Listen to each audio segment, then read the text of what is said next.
Good afternoon everyone, সবাইকে জানাই শুভ দুপুর।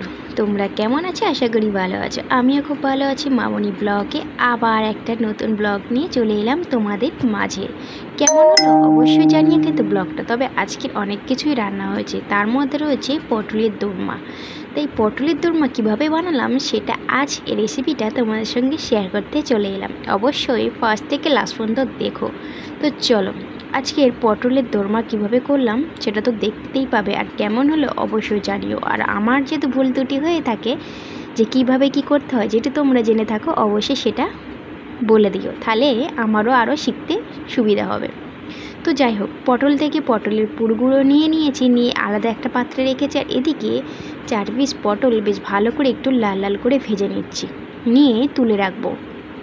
আর এই যে পটলের পুর আর কয়েকটা চিংড়ি মাছ আছে, আর চিংড়ি মাছের মাথা আছে। ভাবলাম চিংড়ি মাছের মাথাগুলো ফেলে লাভ নেই, তার মাঝে মাথার উপরে যে নোংরাগুলো থাকে সেগুলো ফেলে দিয়ে ভালো করে চিংড়ি মাছের মাথাগুলো ধুয়ে নিয়েছি, আর চিংড়ি মাছটাও পরিষ্কার করে নিয়েছি। আর এই যে দেখতে পাচ্ছি এটা পেস্টটা, এটা হচ্ছে চিংড়ি মাছের মাথা, পটলের পুর আর একটু রসুন, আদা, টমেটো কুচি আর কাঁচা লঙ্কা দিয়ে পেস্টটা বানিয়ে নিয়েছি।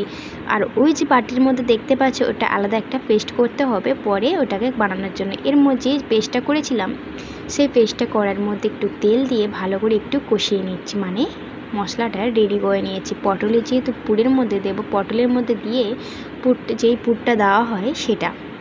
তো যাই হোক, এর মধ্যে কয়েকটা চিংড়ি কুচিয়েও দিয়ে দিয়েছি যাতে আরও ভালো টেস্টি হয়। এই যে কুচিয়ে দিয়ে দিলাম। এবার পরিমাণ মতো নুন আর হলুদ, জিরার গুঁড়ো, ধনিয়ার গুঁড়ো, একটু সামান্য কাঁচা লঙ্কা তো দেবই, দিয়েছি অলরেডি, তো আর দেওয়ার দরকার নেই। আর একটু লঙ্কার গুঁড়ো দিয়ে দিলাম সামান্য, না দেওয়ার মতো সবই দেবো। তো তোমরা সবই দেখতে পাবে কী কী মশলা দিলাম। তো যাই হোক, এই মশলাটা পুরো একদম দেওয়ার পরে যখন ড্রাই হয়ে যাবে নামিয়ে নেবো। তো চলো দেখতে থাকো এক এক করে কেমন হলো। তবে দেখে বলো কিন্তু কেমন হলো। তোমরা যদি অন্যভাবে করো সেটাও আমাকে বলতে পারো, আর আমি যেভাবে করছি সেটাও তোমাদের কেমন লাগলো সেটাও জানিও। তো যাই হোক, এটা একটু ভাজাভাজি হয়ে গেছে, আর মশলাটা একটু বাটির মধ্যে গুলিয়ে রেখেছিলাম যাতে ভালো করে এটা মিক্স হয়ে যায় আর এর মধ্যে ভালো করে মিশে যায়। তো এই যে চিংড়ি মাছগুলোও দিয়ে দিয়েছি আর মশলাটাও দিয়ে দিলাম। এবার পালা হচ্ছে এই যে এটাকে শুকিয়ে নিতে হবে, মানে একটু ড্রাই টাইপের করে নিতে হবে। একটু ড্রাই করে নিয়ে নামিয়ে নেব। তো নামিয়ে এই পুরটা পটল যে ভেজে রাখা পটলটা তার মধ্যে দেব, দিয়ে ভালো করে মুখটা বন্ধ করবো। আর আমি কি বলতো, যতবার করেছি মানে কি 2-1বার করেছি, যে সবসময় করি তাও না। তোমরা ব্লগে দেখেছো এতদিন ব্লগ করছি কিন্তু কোনোদিন আমাকে পটলের দোরমা বানাতে দেখোনি।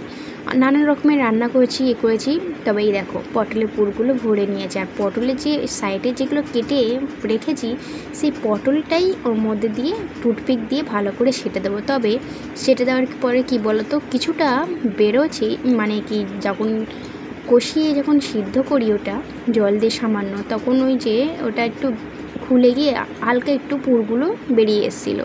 তবে অন্য সময় 2বার যখন করেছিলাম তো তখনই না কী হয়েছে বলো তো, হচ্ছে ময়দা, মানে যেটা ময়দা বলো বেসন বলো গুলে সেটে মানে মুখটাকে বন্ধ করে দিতে হয়, তো সেটাও খুলে যায়। তবে ওটা অতটা অসুবিধা হতো না, কিন্তু বাট এটা একটু অসুবিধা হয়েছিল। তো তোমরা কিভাবে করো অবশ্যই সেটা জানিও। তো আমি কেমনভাবে করলাম সেটাও তোমাদের পছন্দ হলে সেটাও জানিও। তো যাই হোক, পটল তো রেডি, মানে পটলের দোরমার। এই যে দেখতে পাচ্ছ এটা কালকে মানে কি একটু মাছ ছিল এক্সট্রা, তো একটু ঝোল বাড়ানোর জন্য জাস্ট একটু বেগুন কেটে একটু বানিয়ে নিলাম। কি বলো তো, আমাদের ফ্যামিলির মধ্যে হচ্ছে পাবদা মাছ বেগুন দিয়ে খেতে খুবই ভালোবাসে, সর্ষে পোস্ত। তবে গরম তো, এত গরমের জন্য সর্ষে পোস্ত আর দেওয়া হচ্ছে না, মানে করা হচ্ছে না যার জন্য। আর এই যে দেখতে পাচ্ছ এখানে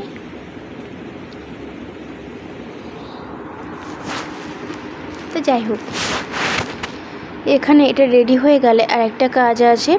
এটা কি বলো তো, যে পটলগুলো ভেজে রেখেছিলাম সেটা আগের ভিডিও পরে ভিডিও এরকম কিছু একটা হয়ে গেছে। যাই হোক, একটু মানসিক করে নিও। আর এই যে এটা হয়ে গেলে, আর তার আগে করেছি ভেন্ডি ভাজা। তো ভেন্ডি ভাজা করেছি, কি করলাম সেটা লাস্ট ভিডিওটাই তোমরা দেখতে, মানে লাস্ট বলতে গেলে লাস্ট মোমেন্টে তোমরা দেখতে পাবে কি রান্না করলাম। তো চলো তাও একবার তোমাদেরকে দেখিয়ে দিই কী রান্না করলাম।